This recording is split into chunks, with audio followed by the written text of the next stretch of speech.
আসসালামু আলাইকুম। প্রিয় দর্শক, সাবেক রাষ্ট্রপতি সদ্য সাবেক রাষ্ট্রপতি মোহাম্মদ শাহাবুদ্দিন তিনি আজকে বঙ্গভবন ছেড়ে চলে গেছেন। যেহেতু উনি সাবেক হয়েছেন, উনি আরও কয়েকদিন থাকতে পারতেন, কিন্তু গতকালকে পদত্যাগ করেছেন, আজকেই চলে গেছেন বঙ্গভবন ছেড়ে উনি গুলশানের নিজের যে ফ্ল্যাট আছে সেখানে উঠেছেন। এটা একটা খবর। পাশাপাশি আমরা গত দুদিন ধরে এই রাষ্ট্রপতির বিদায়ের পর কি হতে পারে, বিদায় কেন হলো, এগুলো তো আলোচনা হচ্ছিলই, বিদায়ের পর কি হতে পারে এটা নিয়ে নানাভাবে নানাজন আলোচনা করছেন। আপনারা জানেন, দীর্ঘদিন ধরে জামাতে ইসলামী এবং এনসিপি শাহাবুদ্দিন সাহেবের পদত্যাগের দাবিতে আন্দোলন করেছেন, তাকে বিদায় করতে হবে এরকম দাবি করেছেন, অন্তর্বর্তীকালীন সরকারের আমলে দাবি করেছেন, এবং বিএনপি সরকার যখন দায়িত্ব নিয়েছেন তখনও দাবি করেছেন, এবং সংসদের প্রথম অধিবেশনে যখন রাষ্ট্রপতি ভাষণ দিয়েছেন সেই ভাষণ তারা শুনবেন না বলে সেটা বয়কট করেছেন। তার মানে রাষ্ট্রপতিকে একটা মুহূর্ত সহ্য করার মতো ধৈর্য এবং মানসিকতা আমরা জামাতে ইসলাম এবং এনসিপির মধ্যে দেখিনি। সেক্ষেত্রে যখন নাকি রাষ্ট্রপতি বিদায় হয়ে গেলেন, পদত্যাগ করলেন, তখন তারা অবশ্যই উল্লসিত ছিলেন, এবং এনসিপির কোনো নেতাকে এমনও বলতে শুনলাম যে তারা বিএনপি সম্পর্কে বললেন যে বিএনপি সব কিছু বোঝে, একটু পরে বোঝে, দেরিতে বোঝে। আবার কেউ কেউ বলতে শুরু করলেন যে বিএনপি পানি ঘোলা করে খেতে পছন্দ করে, কাজে একটু দেরিতে তাকে সরিয়ে দিল। দেখুন, আমি বরাবর যে কথাটা বলেছিলাম, আগেও বলতাম, এখনও বলি, যে একটা গণতান্ত্রিক প্রক্রিয়া, গণতন্ত্র কিন্তু একটা দলের উপর নির্ভর করে না। গণতন্ত্র একটা প্রতিষ্ঠান, একটা ইনস্টিটিউশন, একটা প্রাতিষ্ঠানিক চেহারা থাকে গণতন্ত্রের। নির্বাচিত যিনি হন, যিনি রাষ্ট্রপতি নির্বাচিত হন, এই পদটা হলো নির্দলীয় পদ। কোনো দলীয় ব্যক্তি দল থেকে পদত্যাগ না করে রাষ্ট্রপতি হতে পারেন না। এটি হলো নিয়ম, যে আপনাকে আগে দল থেকে পদত্যাগ করতে হবে, যে আমি দলের সঙ্গে আমার কোনো সম্পর্ক নাই, তারপর উনি রাষ্ট্রপতি পদে দাঁড়াবেন এবং উনি রাষ্ট্রপতি নির্বাচিত হবেন, যে প্রক্রিয়ায় হয় সংসদ সদস্যদের ভোটে। কিন্তু যখন উনি রাষ্ট্রপতি হবেন তখন আর উনি কোনো দলের থাকবেন না, উনি পুরো দেশের হবেন, পুরো জনগণের হবেন। রাষ্ট্রপতি কিন্তু সরকারের অংশ নয়, বাট রাষ্ট্রপতি অ্যাবাভ দ্য গভর্নমেন্ট। রাষ্ট্রপতি পদটা সরকারের উপরের পদ, সরকারি কোনো পদ না কিন্তু এটা। তো যে কারণে রাষ্ট্রের সর্বোচ্চ ব্যক্তি যিনি হবেন উনি কোনো দলের প্রতি অনুগত থাকবেন না, উনি কোনো সরকারের প্রতিও অনুগত থাকবেন না। এটাই হলো তাত্ত্বিক অবস্থান। কাগজে কলমে এভাবে রাষ্ট্রপতির পদটাকে নির্ধারণ করা হয়। তো রাষ্ট্রপতি যিনি হবেন তিনি সেরকমই থাকবেন। কিন্তু সেটা কি সম্ভব হয় আমাদের দেশে? হয় না। আমরা বারবার দেখেছি যে রাষ্ট্রপতির পদটাকে নানাভাবে অপদস্থ করা হয়, রাষ্ট্রপতিকে নিয়ে নানা রকম কথাবার্তা বলে। রাষ্ট্রপতি পদটাকে এতটাই গুরুত্ব দেওয়া হয় সংবিধান অনুযায়ী, সবসময়ই। আপনি ৭২-এর সংবিধানকে বাতিল করেন, নতুন যে সংবিধান করবেন সেখানেও দেখবেন এই রাষ্ট্রপতি পদটাকে এতটাই গুরুত্ব দেওয়া হয় যে রাষ্ট্রপতি যখন দায়িত্বে থাকেন ওই সময় উনি যা যা কাজ করবেন তার কোনো কাজ নিয়ে আপনি আদালতে যেতে পারবেন না। রাষ্ট্রপতিকে এই ছাড়টা দেওয়া হয়। রাষ্ট্রপতির কোনো কাজ দিয়ে কেউ আদালতে দ্বারস্থ হতে পারবে না, তার বিচার চাইতে পারবে না।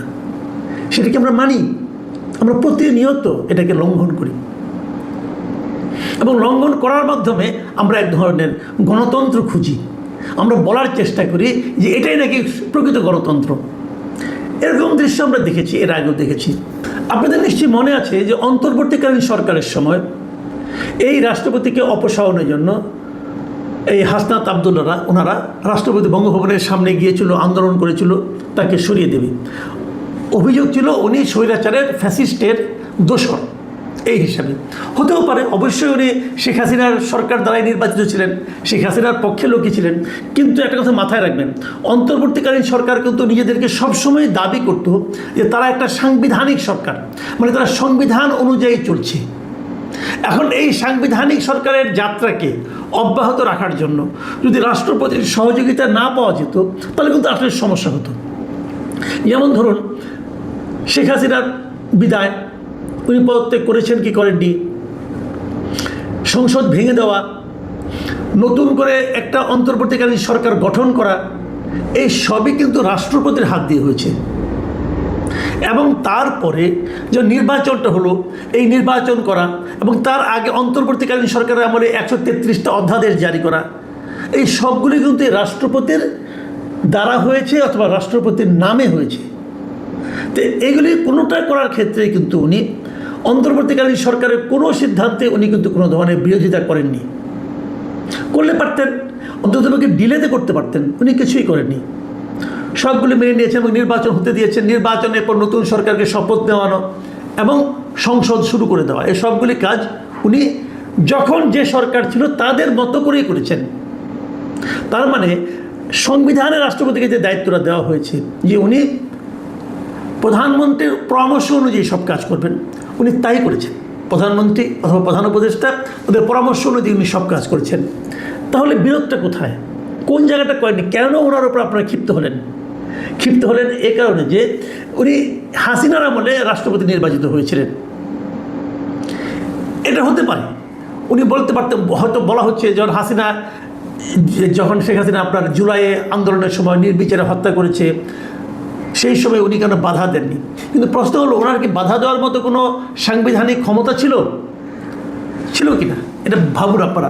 অনেকেরই ছিল না। যিনি আইজিপি ওনার কি ছিল, যিনি পুলিশের কনস্টেবল তার কি ছিল? এগুলো কিন্তু আলাদা আলাদা করে ধরলে আপনি অনেক কিছু ধরতে পারেন, কিন্তু সব মিলিয়ে যদি ধরেন তাহলে কার হাতে কতটুকু ক্ষমতা ছিল ওই সময়? যাক, তারপরেও আমরা তো দেখছি যে স্বৈরাচারের দোষর নাম দিয়ে অনেকের নামে মামলা হচ্ছে, অনেক সাংবাদিকের নামে মামলা হচ্ছে, অনেক বুদ্ধিজীবীর নামে মামলা হয়েছে, অনেক শিক্ষাবিদের নামে মামলা হয়েছে, অনেক শিল্পী সাহিত্যিকের নামে মামলা হয়েছে যে তারা নাকি হাসিনাকে উৎসাহ দিয়েছে এই অপকর্মগুলি করার জন্য। শেষ পর্যন্ত এগুলো ধোপে কতটুকু টিকবে আমি জানি না। এখন আমরা শুনছি যে রাষ্ট্রপতির নামেও নাকি সেরকমভাবে মামলা হবে।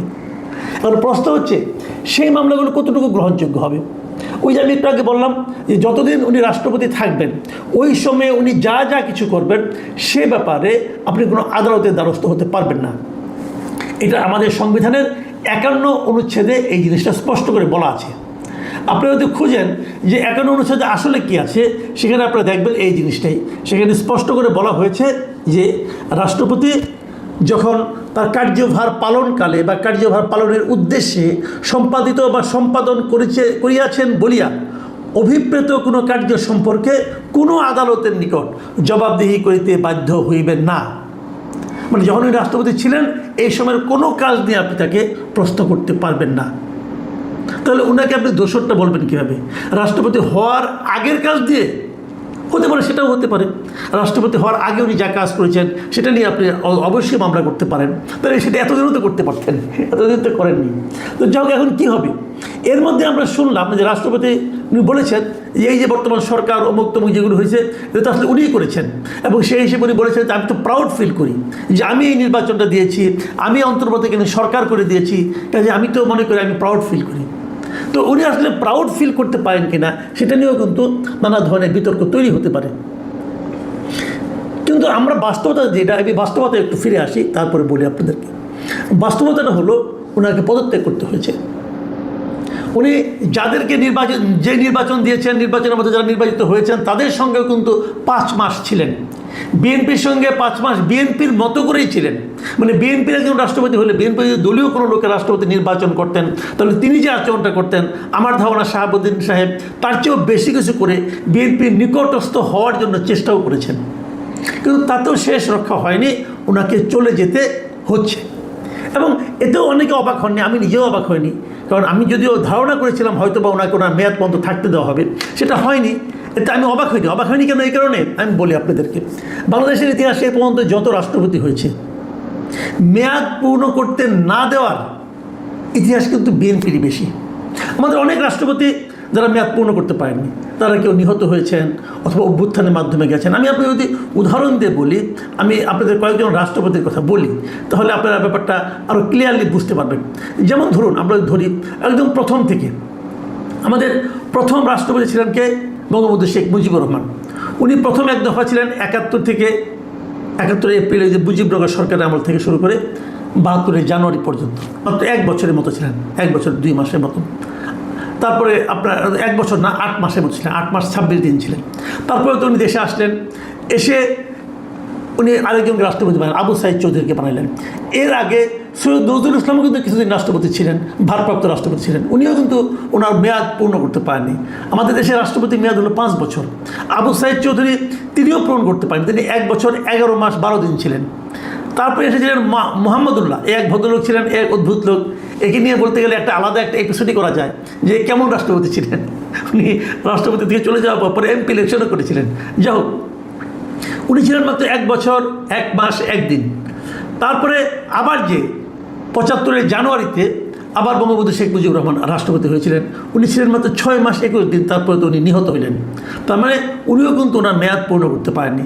তারপরে রাষ্ট্রপতি হয়েছিলেন খন্দকার মোস্তাক আহমেদ, ওই 75-এ 15 আগস্ট থেকে শুরু করে উনি 6 নভেম্বর পর্যন্ত ছিলেন। তারপর তাকে পদচ্যুত করা হয়। খন্দকার মোস্তাক আহমেদ ছিলেন মাত্র 2 মাস 22 দিন। এরপরে জিয়াউর রহমান যখন ক্ষমতায় আসলেন তখন উনি রাষ্ট্রপতির ক্ষমতায়, মানে উনি প্রথম প্রধান সামরিক আইন প্রশাসক ছিলেন। তো ওই সময় রাষ্ট্রপতি বানানো হয় আবু সাদত মোহাম্মদ সাইমকে, বিচারপতি ছিলেন। উনি ছিলেন 1 বছর 5 মাস 15 দিন। তারপর তাকে সরিয়ে দিয়ে জিয়াউর রহমান নিজেই রাষ্ট্রপতি হন। এবং জিয়াউর রহমান প্রথম দফায় রাষ্ট্রপতি হন সামরিক উর্দি পরে। তখন উনি 1977-এ 21 এপ্রিল থেকে 78-এ 12 জুন পর্যন্ত ছিলেন, মানে 1 বছরের সামান্য বেশি।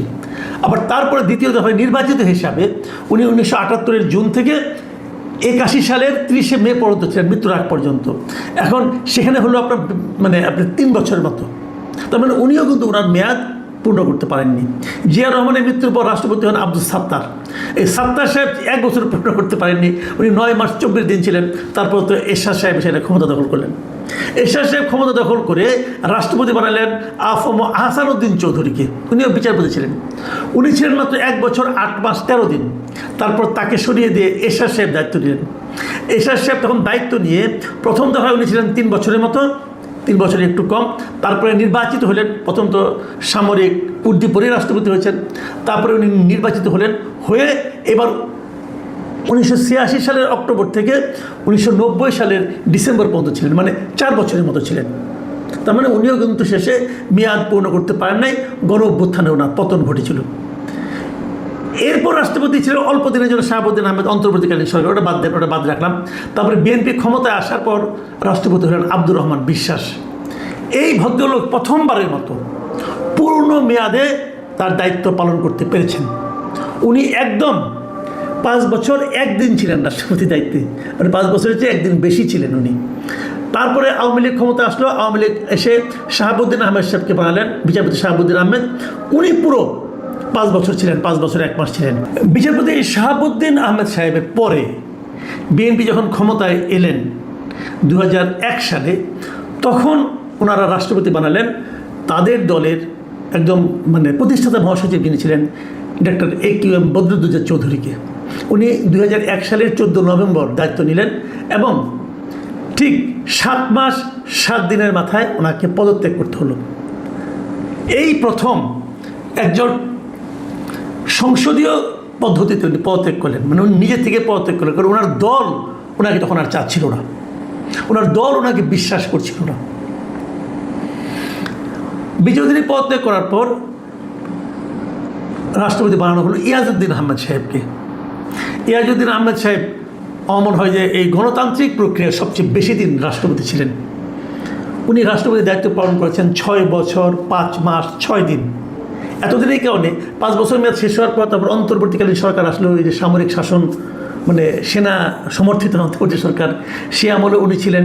তারপরে আওয়ামী লীগ ক্ষমতায় আসলো, আওয়ামী লীগ ক্ষমতায় আসার পর তারও 2-3 মাস পরে উনি পদত্যাগ করলেন এবং তখন জিল্লুর রহমান রাষ্ট্রপতি হলেন। ইয়াজউদ্দিন আহমেদ বিএনপি সমর্থিত রাষ্ট্রপতি হয়েও, বিএনপি রাষ্ট্রপতি হয়ে কিন্তু ওনার মেয়াদ পূর্ণ হওয়ার পরেও বেশ কয়েকদিন ছিলেন আওয়ামী লীগের আমলে। এবং জিল্লুর রহমান সাহেব দায়িত্ব নিলেন 12 ফেব্রুয়ারি 2009 সাল। উনি ছিলেন 2013 সাল পর্যন্ত। তারপরে ওনার মৃত্যু হয়। মৃত্যু হওয়ার পর তারপর ওনার পদ শেষ হয়। উনিও মেয়াদ শেষ করতে পারেন, তার আগে ওনার মৃত্যু হয়। ওনাকে বাতিল করা হয়নি অথবা অপসারণ করা হয়নি, উনি পদত্যাগ করেন নাই।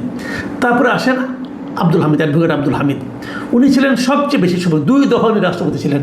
10 বছর 1 মাস 10 দিন ছিলেন উনি, 10 বছর পার হওয়ার পরেও আরও 1 মাস 10 দিন ছিলেন। এবং তারপর মোহাম্মদ শাহাবুদ্দিন, যিনি সর্বশেষ রাষ্ট্রপতি ছিলেন, 2023-এর 24 এপ্রিল উনি ছিলেন এবং উনি বিদায় নিলেন মানে 2026-এর এই মাত্র দুদিন আগে 24শে জুলাই